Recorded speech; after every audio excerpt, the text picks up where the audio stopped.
Hi, I'm Emily here at horticulture.co.uk, and in today's short video I'll be talking to you about sweet pea care.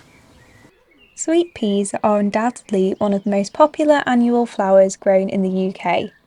These climbing plants are rightfully popular for their delicate pea flowers in various hues and their pleasing fragrance.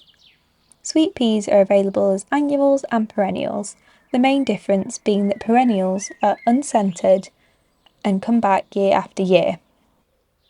Varieties. Here are some of my favourite sweet pea varieties.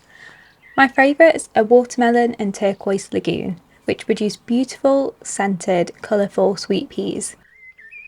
I buy my sweet peas from Chiltern Seeds and independent seed companies. Sowing.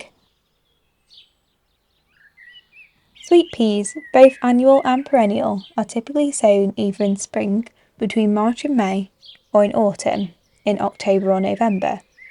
Sweet peas are particularly easy to grow from seed, even for beginners, so it is unlikely that you will need to buy the plants.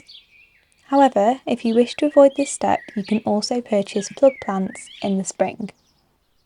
Seeds should be sown in 9cm pots in groups of 3 seeds to a pot. Use peat-free seed sowing compost. Whenever they are sown, the seedlings are planted out after all risk of frost has passed, at around the end of May. When annual sweet peas plants sown in the spring are around 10 cm tall, you should pinch off the growing tips to encourage bushier growth. Autumn sown sweet peas shouldn't need pinching out. One thing to look out for when sowing your sweet peas are mice. I cover mine with a propagator lid to stop them from stealing the seeds. Where to plant?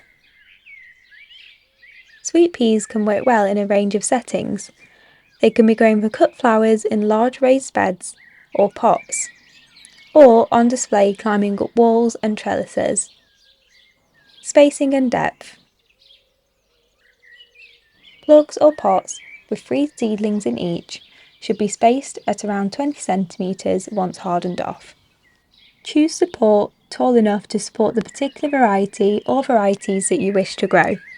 Most sweet peas are self-clinging climbers, which have tendrils which lack onto the supports. However, there are some sweet peas that will need to be tied into support structures. Some perennial types have different growth habits and don't need support at all.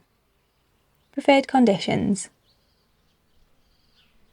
All sweet peas can cope with a little light shade, but most will do best in an open position in full sun. Sweet peas need moisture-retentive, free-draining soil or potting mix. Watering and feeding. Especially with annual sweet peas, it is a good idea to feed plants with an organic, potassium-rich plant feed once a week or so after the flowers begin to form. This promotes strong and healthy flowering. This is especially beneficial when plants are growing in less fertile, lighter soils or in pots. Picking the flowers.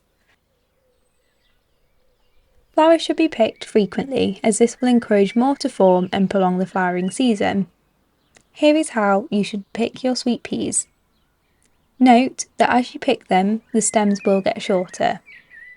Common pests and diseases. Sweet peas are not generally very difficult to grow, but they can be prone to slug damage, especially when young. Aphids can also be a problem for young plants. Powdery mildew can set in, especially if plants are underwatered. Common questions. Do I need a trellis when growing sweet peas? Most sweet peas will require some sort of support, apart from the dwarf bushier varieties. When do sweet peas flower? Between May and September, when cut flowers are harvested regularly. What should I do with sweet peas once they've finished flowering? The annual type should be lifted and composted as soon as you have saved the seeds for next year. Perennial types should be left in a place for wildlife over winter and cut back in around February the following year to make way for new growth.